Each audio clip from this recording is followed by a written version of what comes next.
कर्मफल। एक लड़का कैसे अपाहिज बना। सेवा करते करते बरसों बीत गए। उसका परिवार कभी कभी यह भी सोचता था कि हम सब इतने प्रेम भाव से संत महात्मा और जरूरतमंद लोगों की सेवा करते हैं, फिर भी हमारे परिवार में इस बच्चे के साथ ऐसा क्यों हुआ।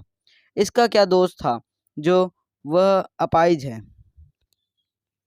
एक दिन की बात है जब संत महात्मा का सत्संग चल रहा था। हजारों लाखों श्रद्धालुओं उस सत्संग में बैठे हुए थे। संत महात्मा ने अपने प्रवचन पूरा करने के बाद कहा कि इस पूरे प्रवचन के विषय में अभी भी किसी के मन में कोई शंका हो तो वे बताए।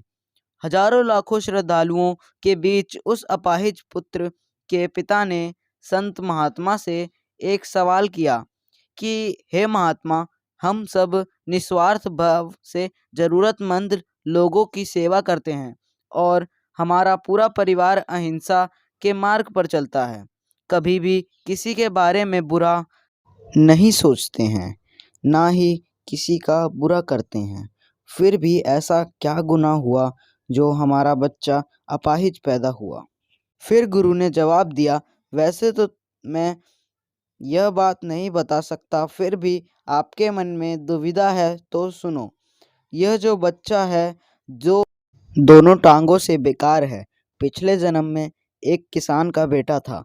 रोज खेत में अपने पिता को दोपहर में भोजन का टिफिन खेत में देने जाया करता था। एक दिन उसकी माँ ने उसे दोपहर में 11 बजे खाना लगा कर दिया और कहा कि बेटा खाना खाकर पिताजी को टिफिन देकर आ। उसकी माँ ने खाना परोस कर थाली में रखा कि इतने में उसके किसी दोस्त ने आवाज़ लगाई तो यह खाना वहीं छोड़कर अपने दोस्त से बात करने बाहर चला गया। इतने में ही एक कुत्ता घर में घुस आया और उसके थाली में मुंह डाला और रोटी खाने लगा।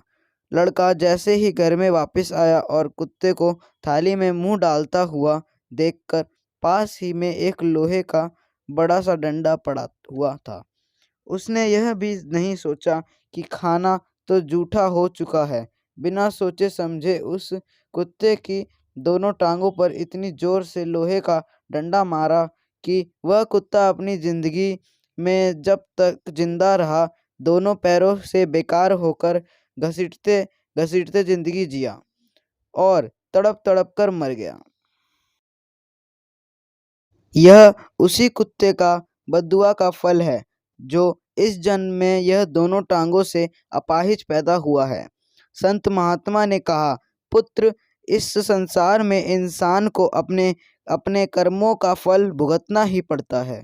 इस जन्म में अगर किसी की टांग तोड़ी है तो स्वाभाविक है कि अगले जन्म में अपनी टांग टूटनी ही है। अगर आप किसी को नुकसान पहुंचाओगे तो आपका भी नुकसान होना ही है, इस जन्म में नहीं तो अगले जन्म में। इसलिए जो भी कर्म करो सोच समझ कर करो। जो प्रकृति के नियमों का पालन करता है वह परमात्मा के करीब है।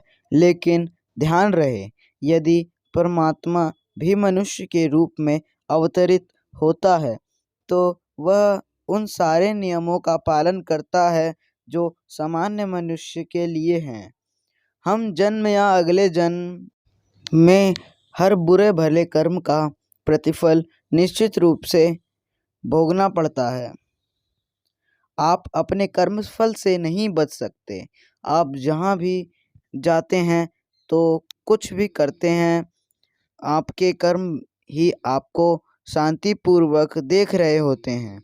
किसी भी दिन आपको आपके कर्म का फल पृथ्वी पर वहन करना ही होता है। इसलिए हर समय उचित कर्म करना अनिवार्य है। भगवान श्री कृष्ण ने गीता में कर्म को प्रधानता देते हुए यहाँ तक स्पष्ट किया है कि व्यक्ति की यात्रा जहाँ से छूटती है अगले जन्म में वह वहीं से प्रारंभ होती है। हमारी वीडियो देखने के लिए बहुत बहुत धन्यवाद।